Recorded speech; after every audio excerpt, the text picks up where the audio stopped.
Hello, everyone. This is Gayleen Rogers Lonergan, and welcome to our podcast, Legal Answers Just for Real Estate.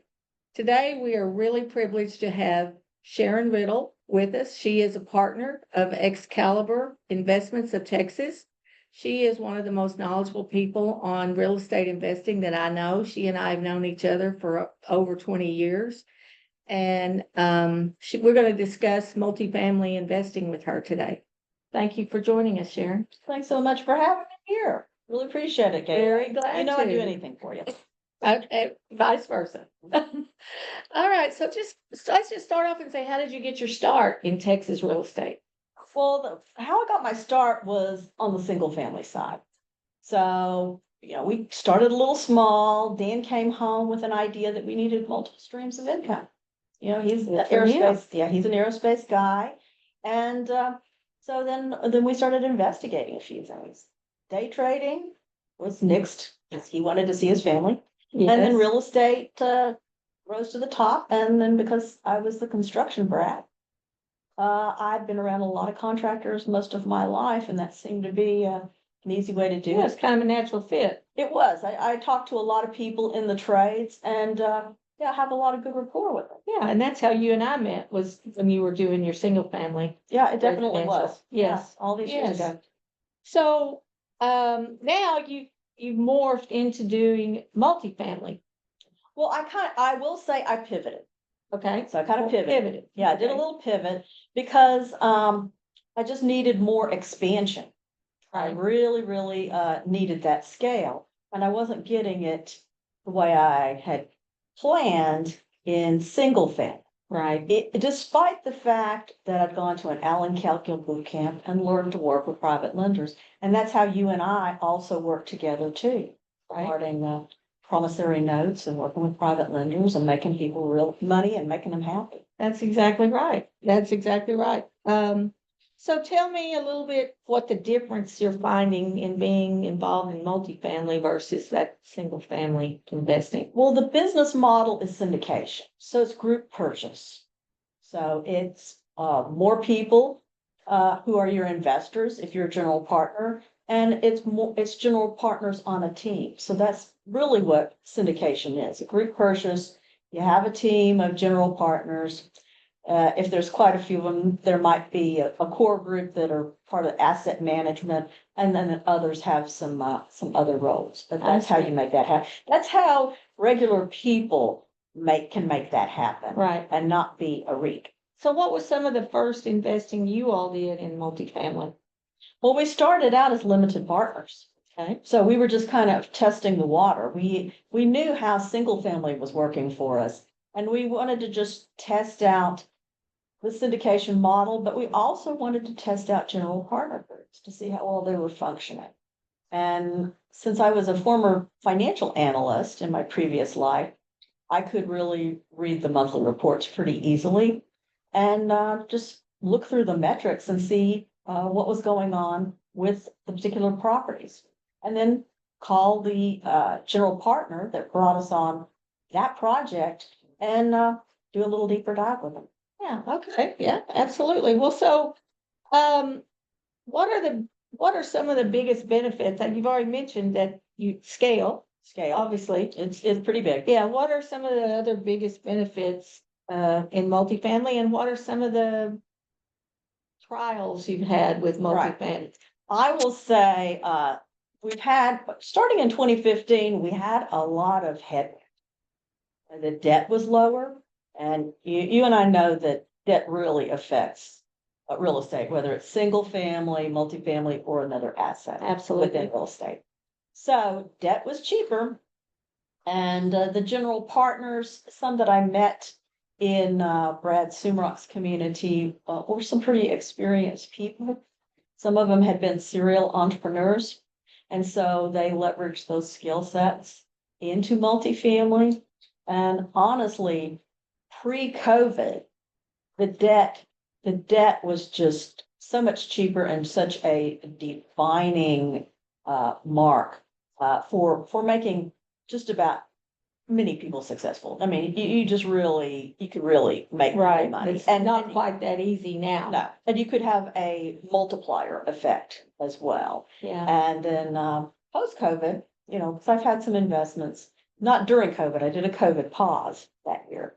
But after COVID, the debt was an impact and, some partners were still going with a bridge.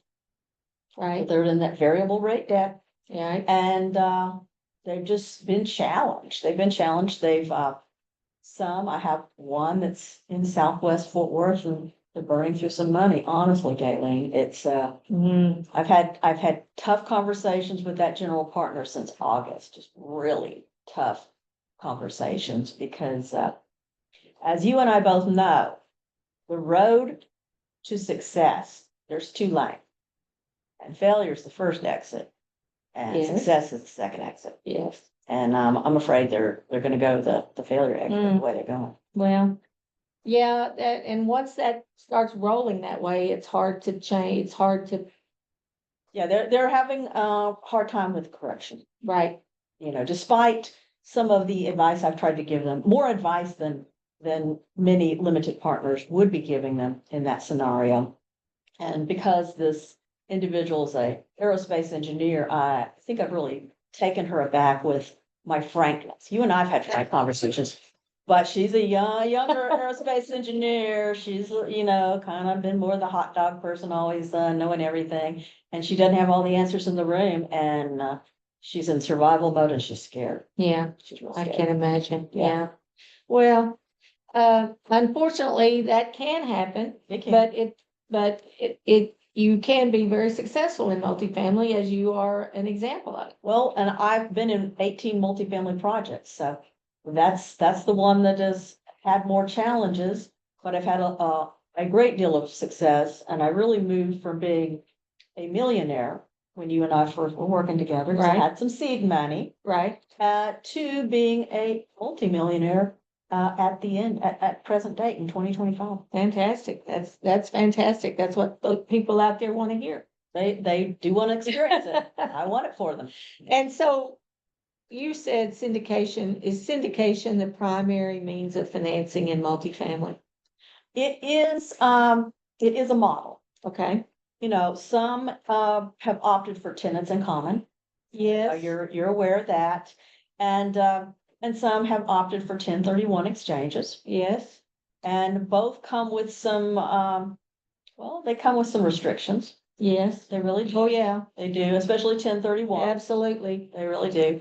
But syndication has kind of been my lane. yeah. Kind of been my- Well, yeah, the 1031 there for a long time, there really weren't there wasn't much activity I saw anyway, and when I was closing of 1031s, but in the last five years or so, Yeah, that's become coming very on the radar active. screen. Yes. It's really popping up, but you do have to keep the partner group together. Yes, So that's one of the restrictions. yes, absolutely. Well, so what kind of cross skills do you use to leverage do you leverage in your companies? Well, multiple, because I'm an entrepreneur, so Yes. I'm working, I have multiple hats on. So, my initial one was really the financial analysis one, because that's where I had spent my career.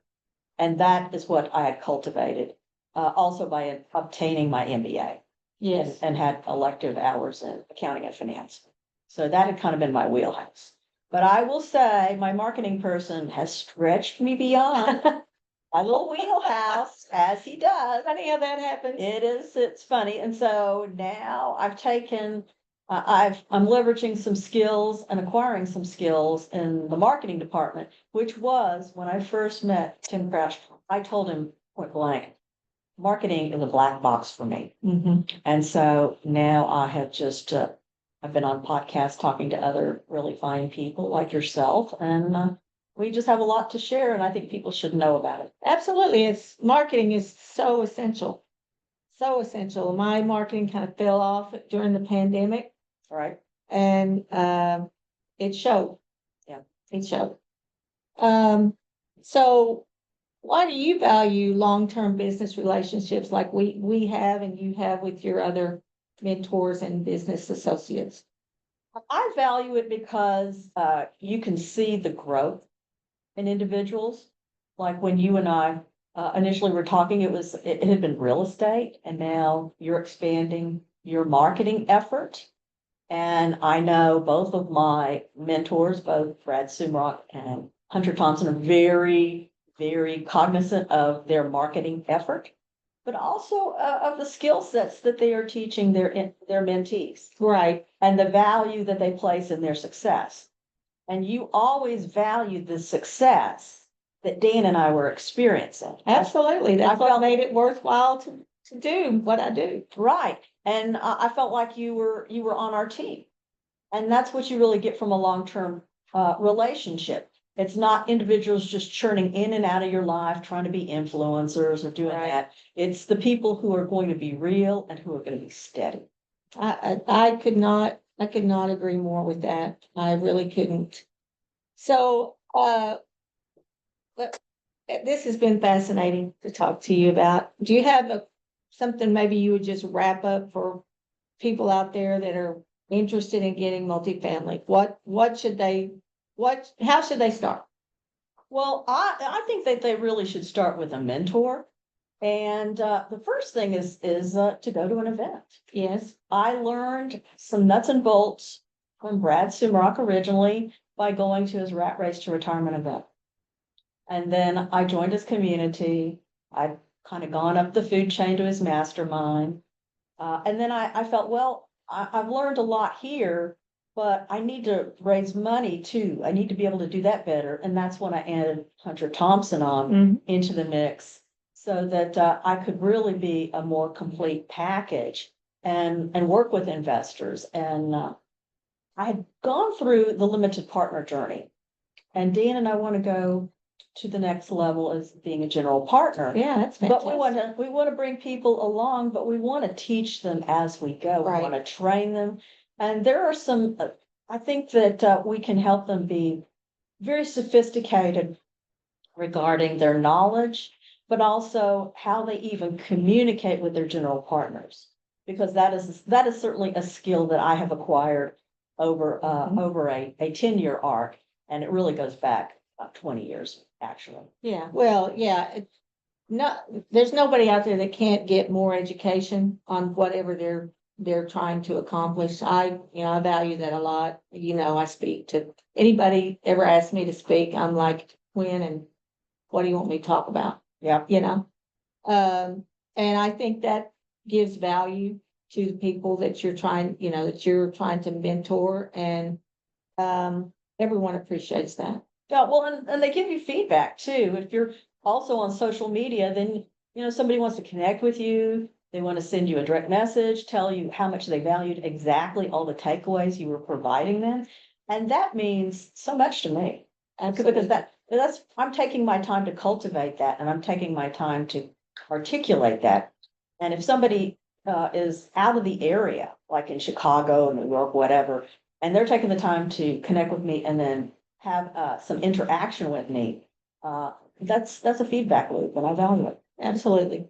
Well, listen, this has been a great discussion, and also I wanted to say, you and I both have a distraction from our it's not 9 to 5, but It's our not 9 to 9 9 to job. 9. Yes, we do. Which is, our daughters are getting married. They are engaged, our So daughters. we have wedding planning to do. Yes, we do have wedding planning, but we can do that. That's right. We can do that because we're women. We That can do is correct. That is correct. Well, Sharon, I really appreciate you coming down here and visiting with us.